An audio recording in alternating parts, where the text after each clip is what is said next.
Hello everybody and welcome back to the United Stand. It's Erik ten Hag's press conference reaction and some really interesting things going. Injury update on Alejandro Garnacho. He could be back in time for the West Ham game. It's touch and go. We'll see what Erik ten Hag has to say on that. Also a little bit about Erik ten Hag trusting his players to get top four. He got asked a question on the ownership as well. A very interesting response on that.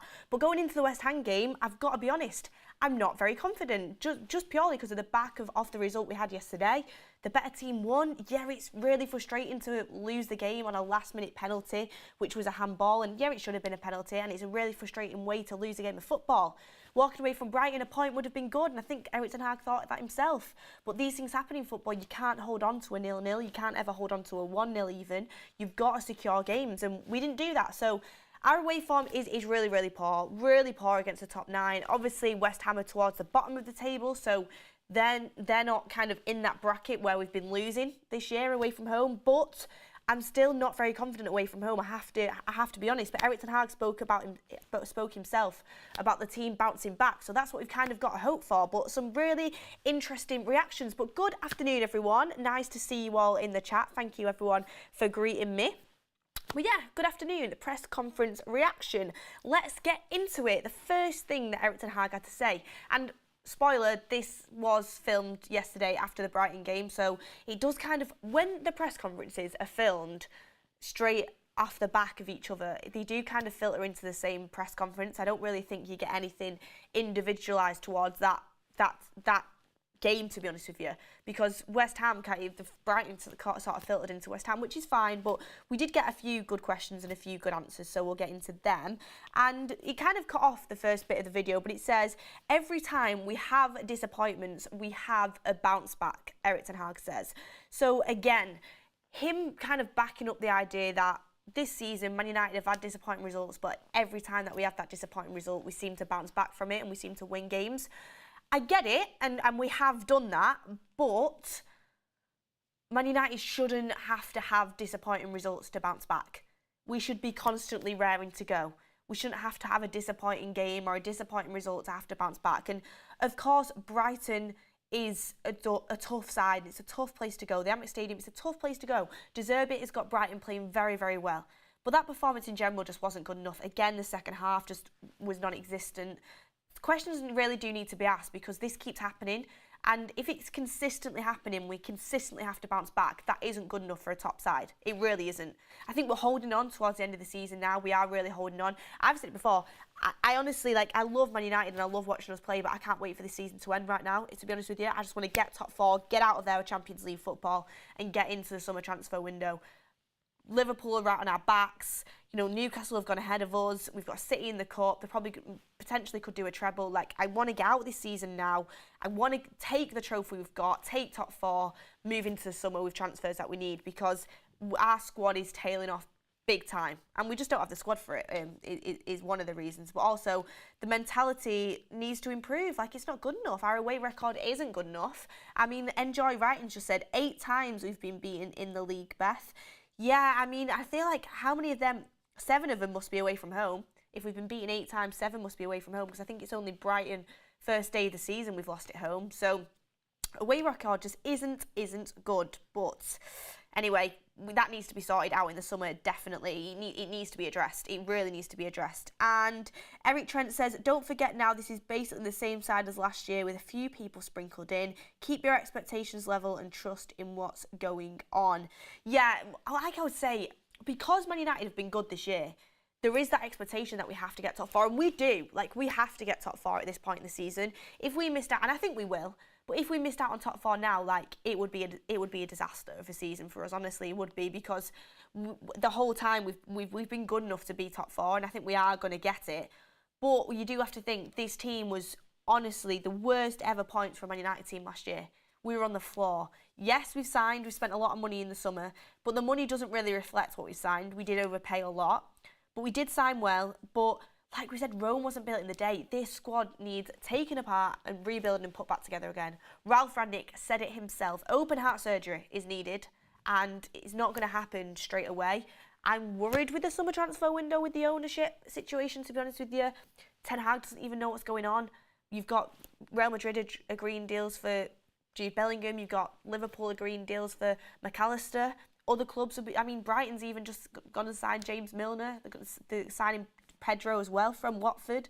Like, we need to be sorting ourselves out. I honestly think United right now don't even have a clue what's going on. And that is just unthinkable, really, thinking about what needs to be addressed in the summer, if I'm going to be honest with you. But let's move into press conference. We can discuss this as we get into the show. And yeah, someone just put in the chat, John says, bounce back FC. It's frustrating. We need to, like, top teams don't need to have a bad result to then bounce back. And it's not as if 1-0 Brighton was an awful result, because it wasn't. But it's just the manner in which it happened, which is frustrating, if I'm being honest with you. And he got asked on, this is the one we've all been waiting for, will it be the same squad for West Ham, or will there be anybody coming back in? And Erik ten Hag says, yes, it'll be the same squad, but maybe Garnacho. We'll have to see how he progresses with his one training session, but he potentially could be in the squad. Alejandro Garnacho, we need him back. We need him back. I was saying it on the forum last night. I'm not sure if any of you caught it. I think Garnacho being back is absolutely huge for us, if I'm being honest with you. Huge. Because I'm looking at that Brighton game yesterday in the second half. Our midfield and attack were terrible. Like, they weren't good. In the first half, we created chances. Second half, we really didn't create much at all. And I'm looking at the bench to bring players on to try and, get that goal, win this game. And I looked to the bench, and this is really disappointing, by the way, and because Sancho did cost a lot of money. I looked to the bench and I thought, yes, Sancho definitely should come on, but am I confident that him coming on is going to result in us getting a goal? No. Like, he's just not that game-changing player that comes on and gets you a goal, is he? And then you look at Sabitzer and I think, yeah, he's decent, but he's not a game-changing player that gets you a goal. Alejandro Garnacho, most goal contributions off the bench for Man United this season, and, he's been injured now for a while. We miss him. We miss him a lot. West Ham in the Cup came on, scored that goal for us to go on in the FA Cup. I mean, the Man City game came on, made that instant impact with that great cross to Rashford. Fulham game came on, scored the last-minute winner. Like, Garnacho is absolutely what we're missing. If we could have brought Garnacho on yesterday, like, I genuinely think it could have gone the other way for us. That's how important he is and how impactful he is. He absolutely scares defenders. He goes at players like there's no tomorrow. Like, he has no fear in him. And he's also very, very talented and very, very skillful. And he makes good decisions. Like, I really like this player. I'm so happy he's got this contract. But we have missed him. We have honestly missed him. And to think you would rather have Garnacho come off the bench than Sancho. 18-year-old Garnacho from the academy than Sancho that we paid, 70 million for? To come on and make an impact and score you a goal. But that's the kind of impact he does make. So to have him back in the squad will be key for us right now. It's a game-winning substitution. I said, this is why. I argued with Faz about it. I was like, this is why you shouldn't go to Argentina, under-20s Argentina World Cup. We need him. FA Cup final, I think majority of us would probably say, yes, City are the favourites to win it. They are, of course they are, especially with the form they're in at the moment. But United against City, anything can happen. If you're in the same situation we were in at at Old Trafford, when we needed a goal and we needed something, Garnacho is the perfect player to bring on. Honestly, if we can even get like 10, 15 minutes out of him against West Ham, ease him back into the team, that's enough for that guy. He honestly makes impact so quickly. So to have him potentially back with the squad would be very, very big for us, a big addition. So that's some positives coming out of the press conference, if I'm being honest with you, on that. And a couple of people saying, Palestri, why has he not had his chance? We speak about that on the forum. Ten Hag clearly doesn't fancy him. I think he should definitely be given a chance, especially considering the Wout Weghorst situation. Honestly, bringing him on is like playing with 10 men. Don't get it. Can't get my head around it. Don't understand it. He's obviously trying to hold on to a 0-0, but it's just frustrating. But Garnacho, we know he's going to get time. Ten Hag really likes him. He's a little prodigy. I'm happy about that, him coming back in. Next bit, he gets asked about Antony's passion, and they asked him, how do you challenge Antony's passion? His passion is his strength, Erik ten Hag says. Of course, you have to control it, and you need passion, but you need passion and desire to win games, and he battles in the games. He wins his individual battles. He's very ambitious, as long as he doesn't go over the top and stay focused on his game, and if he does that, he's a great player. So they basically asked about Antony's passion. The way I watched it in the press conference, they weren't doing it in a negative way, but they were basically saying, could that get him in trouble? Like, is it that really what he should be doing in the game? And Ten Hag was saying it's absolutely his strength, like passion and desire. You've got to win your individual battles. Antony does that. You've got to be able to show some fight. Antony does that. And that passion and desire wins you games. I wish he could put a sprinkle of that into Sancho, if I'm being honest with you.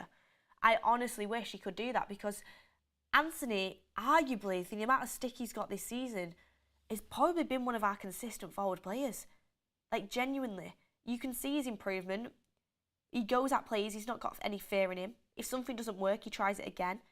He'll battle to defend. He'll battle for the team. Yeah, he should have scored yesterday. He should have got his shot on target. But you can never question Antony's work rate, and that's what I really like about him. Keel Robson TV says, Ricky's right. Sell Rashford. He doesn't cross. We would not be in the position we are this season without Rashford. Like, people can tell me someone else has scored the goals, but Rashford's been vitally important. He's went through a really good spell of form. Now he's going. He's not in a really bad spell of form, but he's just not at the level he was. I do feel like with Rashford sometimes, like, he feels like he has to score every single game, and maybe the right decisions aren't always made, but he can make you a goal out of nothing, and he's a really important player for us. Just because he's had a couple of bad games doesn't mean he's not important. Like, players do go through phases sometimes. You've got to keep the consistency, but Rashford is been absolutely. He's been very good this season, very, very good. Like, there's nothing to worry about when it comes to Rashford, in my opinion. But obviously, people have different opinions. And then Ten Hag also went on to say that Antony is more focused, his improvement is obvious and it is clear. Again, backing Antony, saying he's improving, and he's right. He's adapting to the league, and keeps getting better and better, in my opinion. He then gets asked about West Ham's defensive issues. They've conceded 9 goals in the last 3 games. And still, for me, I'm like, West Ham have conceded 9 goals in the last 3 games, and I still reckon United will probably struggle to score. Like, we struggle to score goals. It is a problem. We need a striker. Massively need a striker. We're creating chances. We are. We need to be able to keep possession better to obviously build up and create chances more. But we need a striker desperately. I still think we'll struggle to score against West Ham despite the defensive issues, but it's one of them things. He also gets asked what's it like going up against a very experienced manager in David Moyes.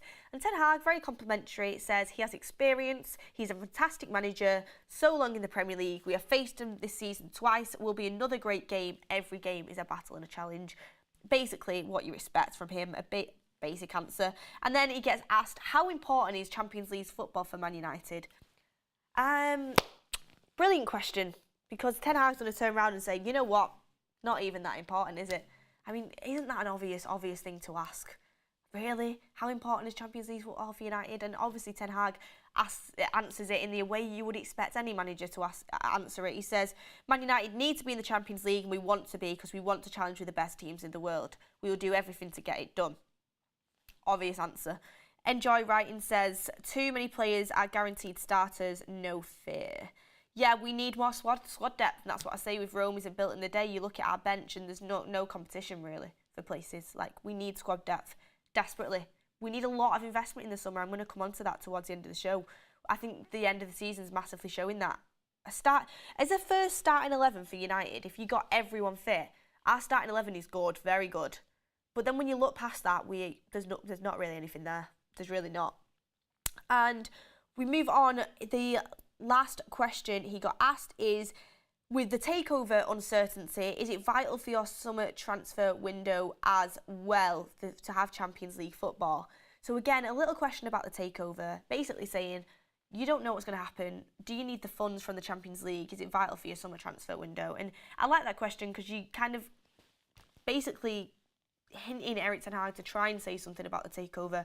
Obviously he doesn't, but you might as well, it's worth a chance to kind of put it in that sort of question format. Like, you know, you could get something out of him. But he says, I think it's always vital we have to be in the Champions League, and it's a battle because in the Premier League, many teams compete and have the power to fight for it as well. So we want to be there, and we will do everything to be there. I would have loved him to just come out and say, yeah, to be honest, I have no idea what's going to happen in the summer, and we need Champions League football because bloody hell, guys, I need some players in. Have you not seen the state of my squad at the end of the season? Of course I need Champions League football because we need to have more money to invest in players, but he's not going to turn around and say that. But that is what it is. He didn't deny it. Obviously, we always have to be in Champions League football, but it's true. With the ownership situation, Ten Hag needs all the funds he can muster up, especially with the financial fair play issues that we've got going on. So yeah, we need money. We need money desperately, and Champions League's going to give you that money. But we should be in there anyway because we want to compete. But that is kind of what Erik Ten Hag had to say, and obviously there's not much you can really take from that apart from Ten Hag. Oh, there's one thing he did say. He said that he trusts his players to get the job done and get Champions League football. He says he thinks that we are going to get Champions League football, and he says he trusts his players to do so. We have to fight. And he says, basically, he got asked on top four. I forgot to mention this. He says we have 4 wins and a draw in the last 5. We have everything in our head. We have to focus on our performance. I trust our players, so I'm quite convinced by the fact of getting top 4. Yes, so Erik Ten Hag backs it. I back it too. I do think we will get top 4. I think it's 3 wins we need. I automatically think Bournemouth, Fulham on the last game of the season. I expect us to get a win at Old Trafford, and Chelsea, if we don't beat them, Jesus Nora. So I expect three wins from them games. You've also got Wolves and West Ham. Trickier games, but I think we win them. I think we win them. So West Ham will be a challenge, actually. West Ham on the day can be good, honestly. They can be. Wolves can as well, but to be honest with you, like the Bournemouth, Chelsea and Fulham is where I expect the wins to definitely come from. Keel Robinson TV says, Rash plays like a number 9 on the wing, not a winger. He's a left-sided forward. He's an inside left-sided forward. He's not a winger.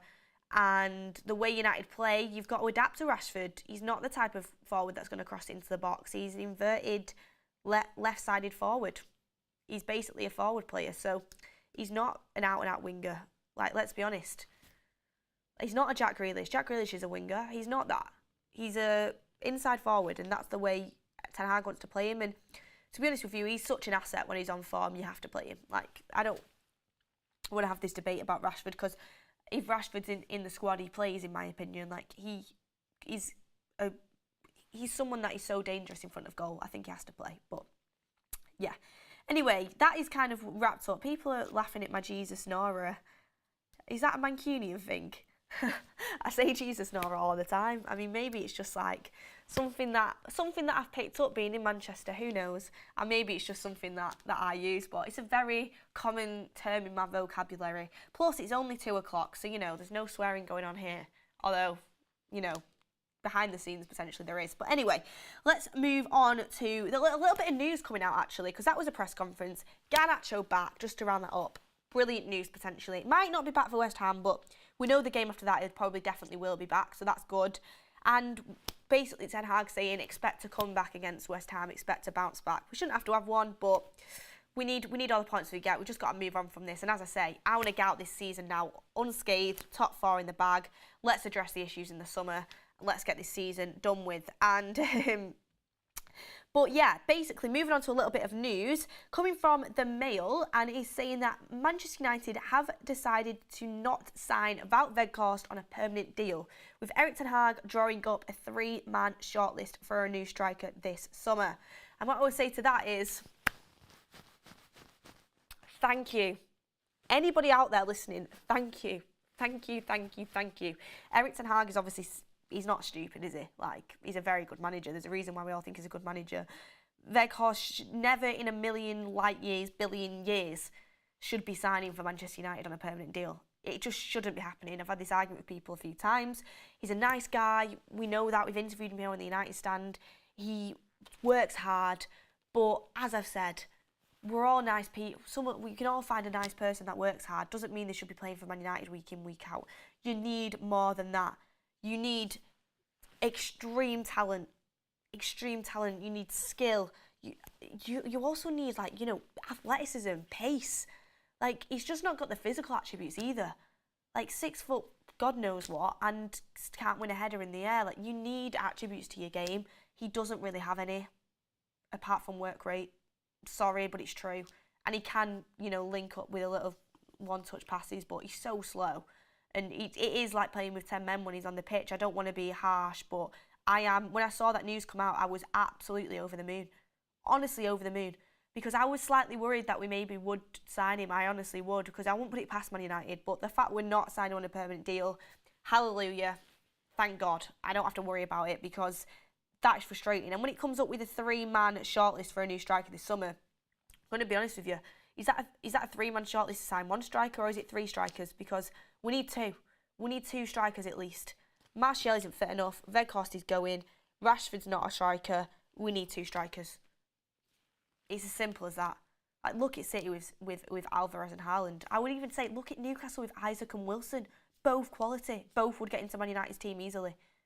Like, we need a striker. We need 2 strikers. We need one main number 9 that is top level, and we need someone that's going to be able to learn from him and also play different games as well, and is capable of coming in and playing. We need 2 strikers, but thank God Weghorst isn't signed on, is what I would say to that. Next up from Fabrizio Romano, it is Manchester United remain interested in signing Alexis McAllister, but it depends on the club's sale. I said this yesterday, might be a little bit controversial because a lot of people rate McAllister. I think McAllister is a very good player, played well in the World Cup, is a very good player for a club that goes to get him. Not for Man United, in my opinion. McAllister is a player that I would go for if we had most of the squad nailed down. Like, if we had another number 6, another number 8, we had a goalkeeper, we had 2 strikers in the bag, I'd be like, McAllister, yeah, great competition for Bruno. Good squad depth in Bruno's position. But honestly, looking at it, you need someone who can play a 6 and 8. McAllister's not really that type of player. I see him more as a number 10. He can do an 8 role, but I see him more as a number 10. To be honest with you, he's not like a defensive midfielder, really, is he? He's not someone that's going to put the tackles in. We also need 2 strikers. We also potentially need a centre-back. We also, in my opinion, need a goalkeeper. Like, there's other positions that we need. So I would let Liverpool get McAllister. They need all the midfielders they can get, let's be honest. Let Liverpool get McAllister, and we can go for the type of a Caicedo profile. That's what we need to go for. Caicedo's so much more suited to what Man United need right now. That's what we need, in my opinion, anyway. A Lavia, for example. You know, a De Jong. De Jong's not going to happen, but that sort of profile. Even like an Enzo Lafay. Enzo Lafay against PSG for Lorient the other week. Brilliant. Wouldn't cost... He's on £1,000 a week. His contract runs out next year. Would probably cost you around 15, 20 mil. Looks brilliant. Take a risk. Take a risk, Man United. You bought Dan James for 15 mil. You ended up selling him on for like 20, I think it was. Take a risk. Like, there's players out there that aren't going to cost you an arm and a leg that are suited to what we need to do. And Cal Holbridge says Caicedo is a beast of the player. Break the bank for him. Yeah, Caicedo, I said it yesterday, he's my number 1 target for a midfielder. If I'm being honest, probably going to cost you around 70 mil, but worth it. Worth it, in my opinion. And yes, got a few people saying they quite like Lavia. De Jong won't happen. Yeah, De Jong won't happen. And agree, Caicedo would be a better option. Yeah, he would be. He would be. And then the last thing that we've got on here is a new striker is the priority for Man United in the summer, with Harry Kane their top target. Victor Osimhen is also a player admired by Erik ten Hag, while Randall Kolo Muani and Rasmus Højlund have all been looked at as well, coming from the Daily Mail. I would honestly, looking at the summer and looking at the news that's come out, we know that Kane, Osimhen, definitely Muani and potentially Højlund, but more Kane, Osimhen and Muani are the players Man United are looking at signing this summer for the striker role. I think it's clear that Harry Kane's the top target. Potentially is being manipulated by the British journalists because they probably want United to go for Harry Kane. That could be happening. But Harry Kane, from what we've heard, is the top target. Victor Osimhen is probably the second choice, and then probably third choice is probably Kolo Muani. Victor Osimhen, as we probably know, you probably all know right now, is just won the Serie A with Napoli, would be a brilliant player to bring in. Harry Kane, also 20 goals plus a season the last 6 years in the Premier League, is a world-class striker, would also be a brilliant player to bring in. To be honest with you, most competent, decent strikers would be a great player to bring in right now. After what we've got to deal with. Watching Martial last night, he's just not consistent enough. Injuries, just like backing out of 50-50s because he's scared to get injured. We can't be carrying players like that. We cannot be doing it. We need a number 9 that can play week in, week out and can score goals. Sounds simple, but United have avoided this for a long time now. Honestly, we need someone consistent. Harry Kane, I know the community, some of the community against Harry Kane, but he would be brilliant. He would be brilliant. Osimhen would be brilliant. Mawani's a punt. 70 to 80 million on a punt. I'm not sure. Mawani's a punt, and then you've also got Højlund as well, which for me we have to go for an Osimhen or a Kane. We have to. We need the best in class. We need someone who can come straight in and score goals. We need that. We need a quality number 9. We are crying out for one. We are crying out for one. And honestly, I can't wait till we move into this transfer window now. And I need to see what Ten Hag's about. He's going to get asked in interviews about transfers. This squad needs it. We need someone who can play when Casemiro doesn't play. We need someone who can play the number 8 role. We need 2 midfielders probably, but I would a Casado or a Lavia. You can deal with one if you get that type of versatile midfielder. Potentially need a centre back as well. Maguire's got to go. Varane, he's not going to be able to play every game. Need a centre back. Need 2 strikers. There is position. People would say we need a right back. I think we can hold off on a right back for another window, if I'm being honest with you. But it is vital, absolutely vital, that Erik ten Hag gets the funds this season. Yes, we're not going to be able to go and get an Osimhen, a Kane, a Casado, a Kim Min-jae, a Diego Costa. We're not going to be able to go and get all the biggest names. But like we said on the show many times before, what you then do is you pick up these little gems. You take a risk. Man United scouted Casado for 2.5 million. We just didn't risk it. 2.5 million, we didn't risk it. Man United scouted Camavinga, were willing to pay 25 million for him. We didn't go for it because we bought Ronaldo in the end. We've scouted these players. We're just too late on them. I remember when, way back when, United were going to go and get Jack Grealish, but we didn't end up doing it. You've got to take risks. Enzo the fee, 15 million, go and get him. If it doesn't work out, what if you really lost? You can still sell him on because he plays for Man United. We've got to go and get players, and we've got to use the scouting network that we have. And honestly, we need clarity on this ownership situation. I think it was Mike Keegan that said 7 to 10 days it would take, or was it Ben Jacobs? It was one of them journalists, both been brilliant throughout this takeover, that said it would take 7 to 10 days for us to know what's going to happen. Honestly, was it last Friday that it came out? So it's been 7 days now. I expect updates on Monday. We need the updates. To be honest, 7 to 10 Glazers in Glazers land is probably 7 to 10 days in Glazers land is probably realistically 2 weeks. We'll just have to wait and see. We need an update, but we need to know what's going on with this transfer window. Man United need money in the summer, and we need investment. We don't have to spend loads, by the way. We have to work smart. And we have to, for positions that we desperately need, like striker, you have to go and get the best in class. You have to go and get a Kane or an Osimhen. You just have to. For different positions on the pitch that maybe are important but not right up there, you can afford to take a couple of risks, and that is what I would be doing if I'm being honest with you. Also, I would be interested to know your thoughts on Sabitzer. Would you sign Sabitzer on a permanent in the summer? I've seen contrasting opinions. To be honest, I won't really care. I'd take it or leave it. I'm not if we didn't sign him, I won't be gutted. If we signed him for a decent price, I'd understand he's a good squad player, but it's not anything that excites me. Enjoy writing says Fergie used to have 4 or 5 strikers. Exactly, quality strikers as well. Look at again City. I would come into that boat. You had Pep Guardiola crying on TV saying we cannot replace Aguero. We cannot replace him. He's honestly psychopathic, because look what you did with Haaland and Alvarez. Pep's just that's the kind of thing you need to be doing. Look at Real Madrid. I've said it before. Cruz, Modric, Casemiro into Tchouaméni, Bellingham, Valverde and Camavinga. United needs to be doing that sort of things, but we're just so far behind. We've got to build back our squad time and time again. And yeah, do you know what? A lot of people in the chat say no, no, don't sign Sabitzer on a permanent. Maybe that's a video for the future. Should I do a breakdown video on whether we should sign Sabitzer or not? We'll have to wait and see. Get in the comments if you want that. It's definitely something that can be explored going into the summer transfer window. But look, everyone, thank you so much for joining me this afternoon. Really appreciate it. Some good updates there. Not really anything to write home about, but Garnacho could be back in the squad, and that is a massive, massive bonus in itself. Erik ten Hag needs investment in the summer. We need an update on this ownership situation. Let's hope we get it soon.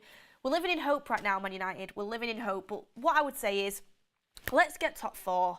Let's do this on Sunday. Let's get top 4. Let's wrap up this season, move into the summer, get some investment in, and we go again next season. We need top 4. Also, we need to be looking at trying to stop City from doing the treble. I've just remembered that. Bloody hell. Bloody hell. I forgot about stopping City doing the treble as well. But moving in there, that'll be a task in itself. That'll be a task in itself. But anyway, everyone, thank you for joining me. Make sure you hit a like on the way out. Leave your comments as always. I'll read quite a few of them and go through what you have to say. Make sure you subscribe to the channel if you haven't already, and we will see you on the next one, everyone.